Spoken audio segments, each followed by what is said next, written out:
Shadow fighting is a fantastic way of going from static training to then going on to the punch bags and sparring fighting. So between the punch bag stage and the sparring stage, I think, in my opinion, it's a great way of learning to move, getting the feet to work with the hands and the hands to work with the feet. But like everything else in training, we have to have a base, a starting point, a very, very simple, easy to do starting block, if you like. Now, to start shadow fighting, I have a few set moves, which involves a sidestep, the pivot from Chun, the second section in Chun, and a couple of forward and backward steps, and that is what I call the first set. Once it's done rigidly, over time obviously it becomes more free flowing, and then you can start to add it to the next sets, and in no time you will be moving around but doing it properly. Hands and feet working together as they should be. One thing we have to do when we are shadow fighting, we have to use our imagination and have that imaginary opponent in front of us, and he has to be doing techniques. He has to be throwing things for us to react. So our first set would start with me stepping to the side to avoid a punch coming. So I will step and I will punch. I will react by stepping and punching. There. Now I'm going to pivot from Chun and hook. There.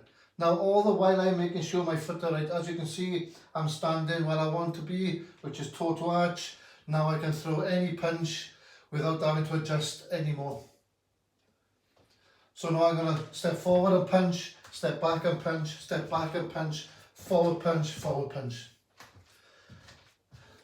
That's one set, obviously doing it both sides. Again, I am standing where my feet are wanting to be, are needing to be. I'm here, right? Whether my hands are up in a guard or whether I am making fists. I step to avoid a punch, I punch. I pivot and hook and punch. I step forward, I step back, I step back, I step forward, I step forward. And obviously we do both sides. So now I will step this way, I will avoid a punch and punch back. Now I will Chun pivot and hook, toe to arch. Now I will step forward and punch, step back and punch, step back and punch, forward and punch, forward and punch. And as you can see, all my movements are in a very, very small area, which is where we want to be. Wing Chun is not like sport fighting, where you can throw a few punches and then step out to see what your partner is doing, or your opponent is doing, sorry. As soon as you get in with one punch, you need to be going in with another. It's a self-defense reaction. It's a self-defense fight. We're not here to swap punches, to swap jabs, to see who's doing what.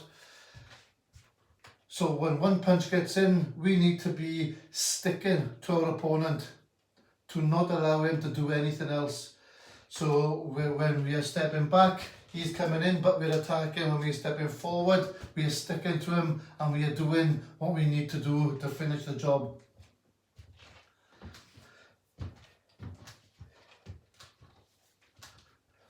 The first set, I will step, I'll punch. I will hook, I will step, step, step, step, step.